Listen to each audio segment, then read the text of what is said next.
Gloire au Seigneur. Gloire au Seigneur. Manifestez-vous, vous qui êtes présents, et partagez ce lien, parce que nous allons passer quelques minutes dans la prière,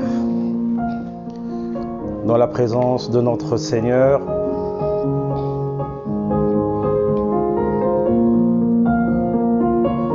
Jésus.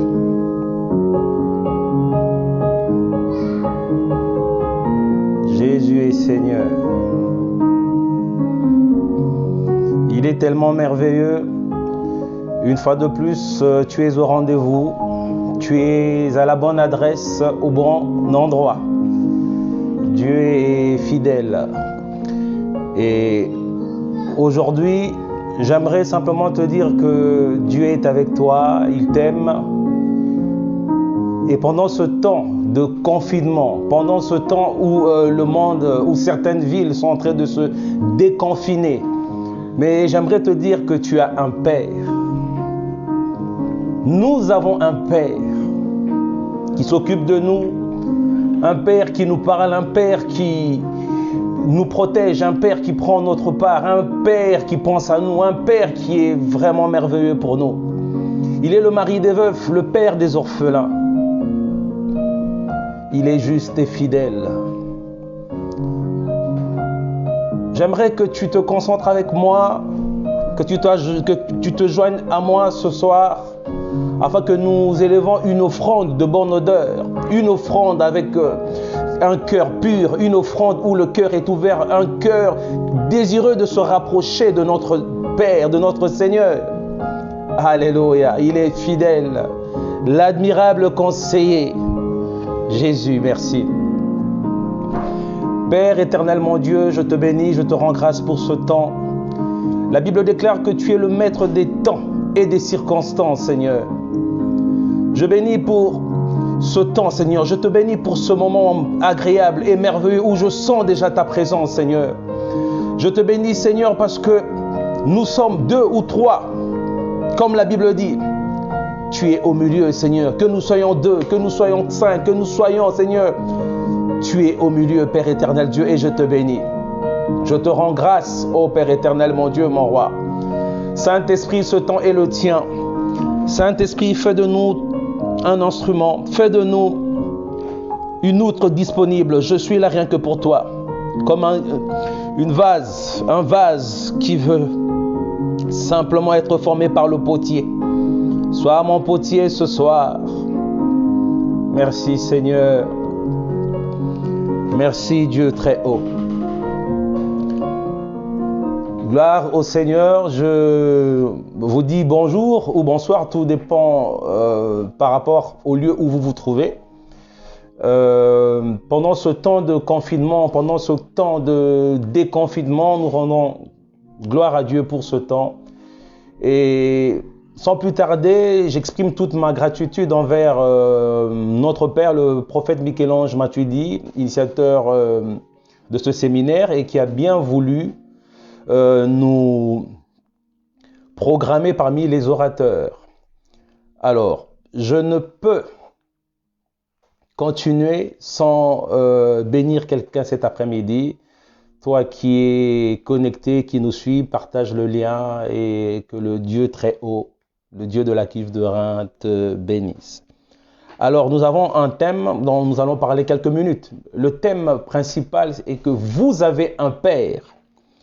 Et en guise d'introduction, je vais lire le texte de base qui est dans Matthieu, chapitre 6, à partir du 9e verset. Voici comment vous devez prier notre Père qui est aux cieux.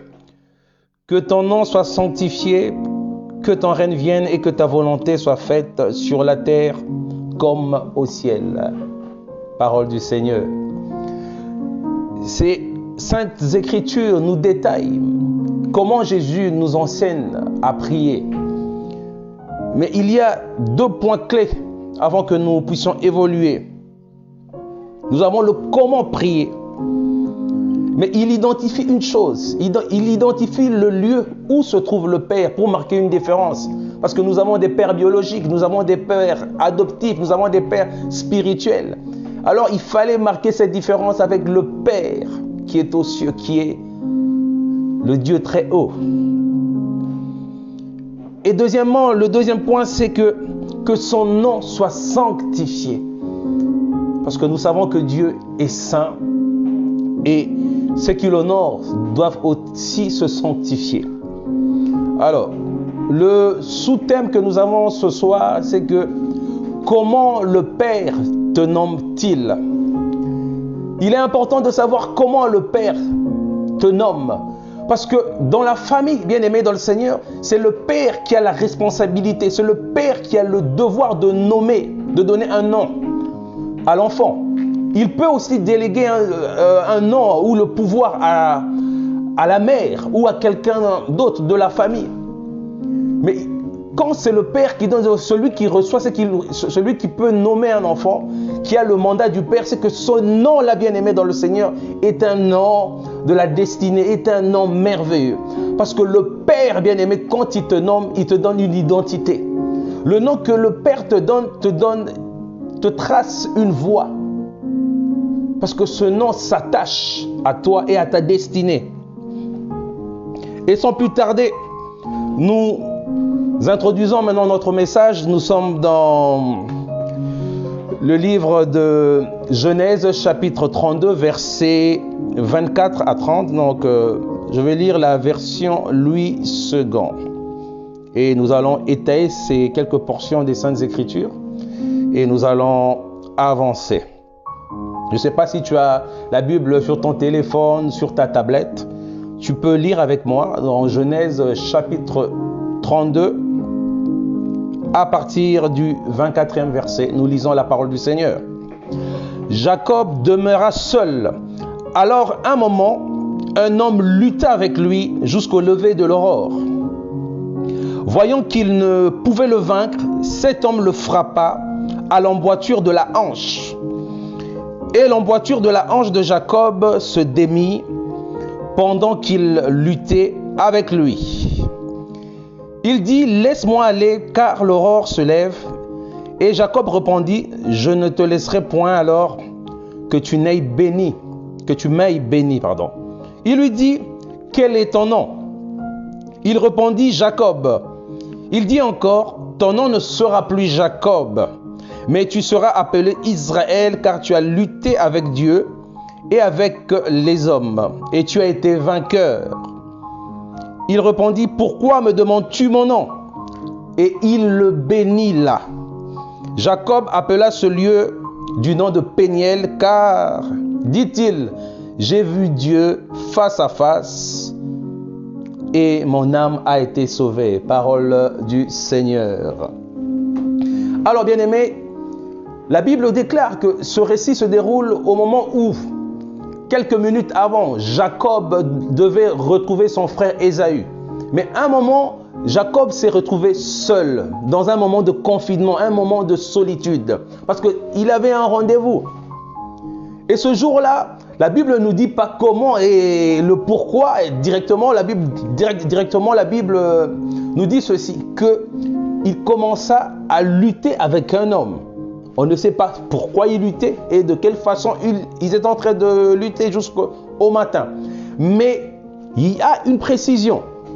Et que l'homme, voyant qu'il ne pouvait plus s'échapper parce qu'il commençait à faire jour, il le frappa à l'emboîture de la hanche. Et là, il demanda une chose à Jacob. Quel est ton nom? Amen. Je m'arrête d'abord là, après je vais développer le message. Alléluia. Alors, qu'est-ce qui s'est passé? Pourquoi cet homme lui posa cette question, lui demanda quel est son nom? Parce que bien aimé, le nom décline une identité. Le nom te décrit au fait. Le nom qu'il portait, c'était Jacob. Et vous savez, plus haut, Jacob avait eu une vision. Il a vu à Bethel des anges monter et descendre. Il avait vu un mouvement entre le ciel et la terre. Il y avait une activité. Et je peux encore remonter au début de la Genèse que Dieu, l'Éternel, descendait de temps en temps dans le jardin d'Éden pour échanger avec Adam. Donc Dieu, le Père bien-aimé qui est aux cieux ou qui est au ciel, descend de temps en temps sur la terre. On nous parle d'abord premièrement que c'était un homme. Et à la fin, Jacob dit que j'ai vu Dieu face à face. Parce que pendant qu'il luttait, il ne savait pas encore que c'était Dieu qui était descendu, que c'était Dieu le Père, celui qui nomme, celui qui donne un nom. En fait, le mouvement qui se passait à Bethel, bien-aimé dans le Seigneur, monter et descendre, les anges avaient une activité. Et ce jour-là, bien-aimé, l'ange de l'Éternel, on l'appelle souvent l'ange de l'Éternel, Dieu, tout ça. Il faut différencier un ange, un archange et l'ange de l'Éternel. L'ange de l'Éternel, en fait, c'est une autre dénomination de Dieu le Très-Haut. Et c'est alors que il est arrivé que ce dernier lui pose une question. Quel est ton nom? Et il répondit Jacob. Et l'ange de l'Éternel lui répondit ceci, que tu ne t'appelleras plus Jacob. Bien-aimé, quel est le nom que le monde t'a donné? Quelle est l'identité que les hommes t'ont donnée? Alors, l'ange de l'Éternel est descendu, il avait un but. Au fait, il ne cherchait pas à lutter, mais il cherchait une occasion de bénir un fils. Alléluia. C'était un moment où il était descendu avec une mission spéciale. C'était de bénir cet homme qui s'appelait Jacob. Mais pourquoi il lui posa cette question? Pourquoi? Quel est ton nom? Il répondit Jacob. En fait, dans le registre de la bénédiction, il regardait sur son répertoire. Il chercha le nom de Jacob, mais il n'a pas vu le nom. Parce que le Père avait un nom pour cet homme. Et ce nom, c'était Israël. Parce que dans le registre du rendez-vous, la bénédiction était liée à l'identité d'une personne qui s'appelle Israël et non Jacob. Voilà pourquoi tu cherches ta bénédiction. Voilà pourquoi tu cherches ta voie, parce que tu n'as pas le nom que Dieu te donne. Je ne te dis pas aujourd'hui que si tu t'appelles Pierrot, dès que tu rencontres Dieu, tu dois devenir Jean, tu dois devenir Pierre, tu dois devenir Gabriel, tu dois devenir Moïse. Non, non, non. Bien aimé, pour te dire ceci, que lorsque Dieu appela Moïse dans Exode 3, il appela Moïse au milieu du buisson ardent. Il appela par son nom Moïse. Ce nom a été donné par la fille de Pharaon, une Égyptienne. Alléluia. Donc le nom peut rencontrer la personne, le nom de la destinée. Et c'est ainsi que Dieu a attesté, a agréé le nom de Moïse. Nous évoluons. Vous savez, dans Actes, lorsque Dieu a rencontré Saul de Tarse, pendant son apparition, il appela Saul, Saul, pourquoi me persécutes-tu? La persécution était liée à Saul. Il devait changer d'identité pour devenir le Paul que nous connaissons et que nous aimons. Il y avait deux personnes, mais il fallait que l'un disparaisse pour que nous connaissions le Paul que Dieu devait utiliser, l'instrument que Dieu s'était choisi. Ananias a eu peur de Saul, mais il ne savait plus que ce n'était plus Saul, c'était devenu Paul. Alors pour revenir à Jacob, bien-aimé dans le Seigneur, on lui posa cette question parce que Dieu avait besoin de connaître l'identité de cette personne. Aujourd'hui, quel est le nom que Dieu te donne? Lorsque Dieu lui a donné le nom de Jacob, quelque chose s'est passé dans sa vie et il est entré dans sa destinée. Il avait eu la bénédiction d'Isaac. Il avait eu tout ce qu'il voulait dans ce monde. Mais il lui manquait encore une chose, la bénédiction du Père pour qu'il devienne une nation. Alors quel est le nom que le monde t'a donné? Quel est le monde? Quel est le nom qu'on t'a donné? Quel est le nom que les hommes t'appellent? Quelle est l'identité liée à ton nom? Quelle est l'identité qui se cache? Quel est le mystère en fait qui se cache dans ton nom? Alléluia. Mais laisse que ton Père, qui est le Dieu très haut, qui est au ciel, te donne un nom qui changera ta destinée. Oui, ce nom changera tout, bien-aimé. L'identité peut être liée pas seulement à ton nom physique, pas seulement à ton nom, mais peut-être à une habitude, à un comportement, à un lien quelconque. Mais l'identité que Dieu donne te libère. Parce que la Bible nous dit que nous avons reçu un esprit par lequel nous crions Abba Père, qui veut dire notre Père. Car nous avons une intimité. Tu ne peux appeler quelqu'un, n'importe qui, Père. Certes, dans notre culture de respect africaine, un homme qui peut avoir l'âge de ton père, tu l'appelles papa, même si vous n'avez pas une intimité. Mais je parle du Abba, le notre Père, l'intimité, la relation que tu as avec le Père. Alléluia. C'est ainsi que lorsque Jésus disait que le Père et moi, nous sommes un, les sacrificateurs, les Sadduciens n'ont pas compris. Parce qu'il porte le nom que le Père lui a donné. Alléluia. Quel est le nom que tu as reçu? Vous savez, lorsque l'ange est apparu à Marie, il lui donna le nom de Jésus. Il parla aussi à Joseph, il lui dit que vous le donnerez le nom de Jésus. De la même façon, Jean-Baptiste. Nous pouvons quand même lire l'histoire de Jean. Après là, nous commençons déjà à chuter parce que vous savez, nous sommes dans les réseaux sociaux. Le temps nous fait défaut, donc nous ne pouvons pas aller trop loin. Alléluia. Je prends encore ma Bible. Nous sommes dans Luc chapitre 1er à partir du 57e verset. Luc chapitre 1er. Et nous allons évoluer et enfin clôturer ce moment que nous passons dans la présence du Seigneur. Alors, Luc chapitre 1er à partir du 57e verset, je lis la parole du Seigneur. Le temps où Élisabeth devait accoucher arriva et elle enfanta un fils. Ses voisins et ses parents apprirent que le Seigneur avait fait éclater envers elle sa miséricorde. Ils se réjouirent avec elle. Le 8e jour, ils vinrent pour le circoncire. Et ils l'appelaient Zacharie. Des noms qui sont, vous savez, des personnes qui ne sont pas dans le secret prophétique. Et ils ont donné un nom, Zacharie.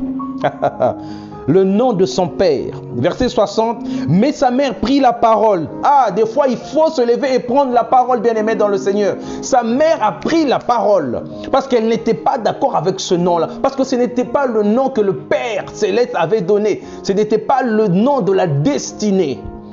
Il faut se lever quand quelque chose ne va pas.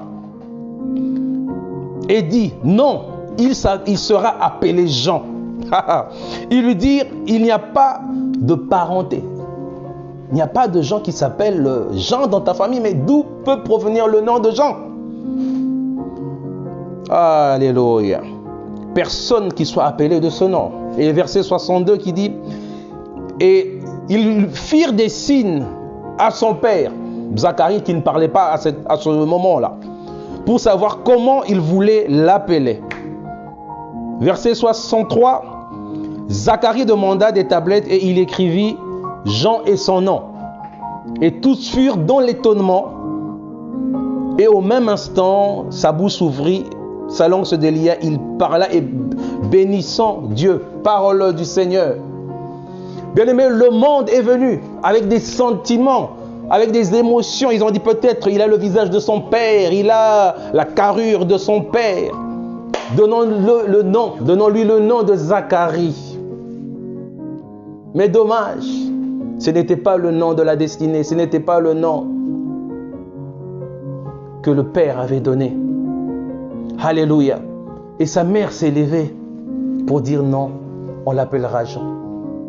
Parce que le père et la mère étaient dans l'intimité. Parce que l'ange est apparu à Zacharie.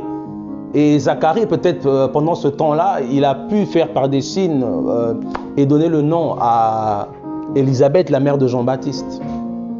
Donc, ils étaient dans le secret. Voilà pourquoi, bien-aimé, fais attention. Celui qui ne connaît pas la vérité, celui qui n'est pas dans le secret ne peut te donner un nom. Il y a des personnes qui t'ont donné un nom. Oh, assis là. Un nom, oh, il sera toujours malade. Un nom, oh, Azaka Kaboy. Non, non, non, non, non, non. L'identité qui fait mon nom, qui fait ma vie, c'est le nom que Dieu m'a donné. Alléluia. Ce n'est pas ce que les hommes disent. Ce n'est pas ce que les hommes disent, mais c'est ce que Dieu dit. Alléluia. Le Père est descendu et a dit à Jacob, désormais on t'appellera Israël. Tu as lutté avec les hommes. En d'autres termes, tu t'es levé, tu as lutté et tu as reçu, tu as gagné. Tu as lutté avec le Père et tu as gagné. Alléluia.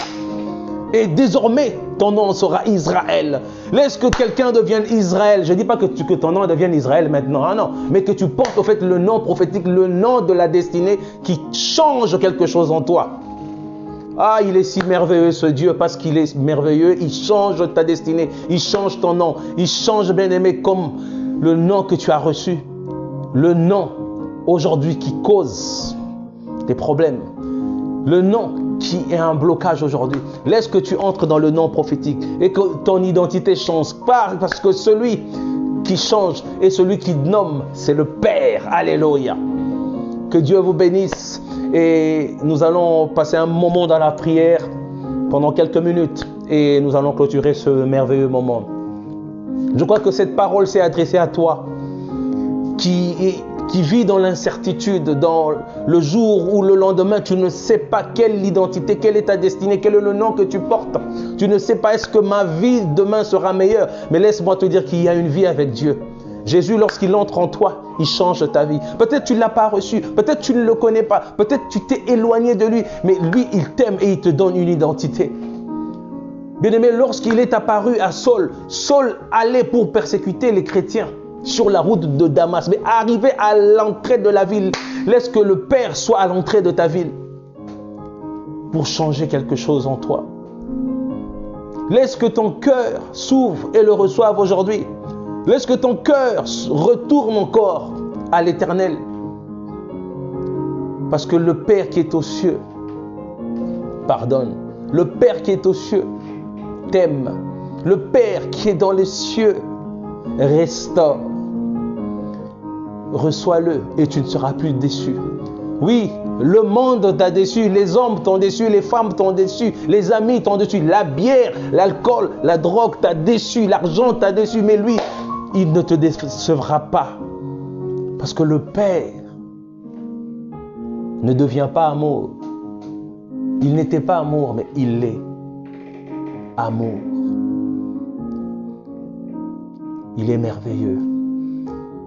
Père éternellement Dieu, je bénis celui qui nous a suivis. Laisse que tu donnes une identité à quelqu'un.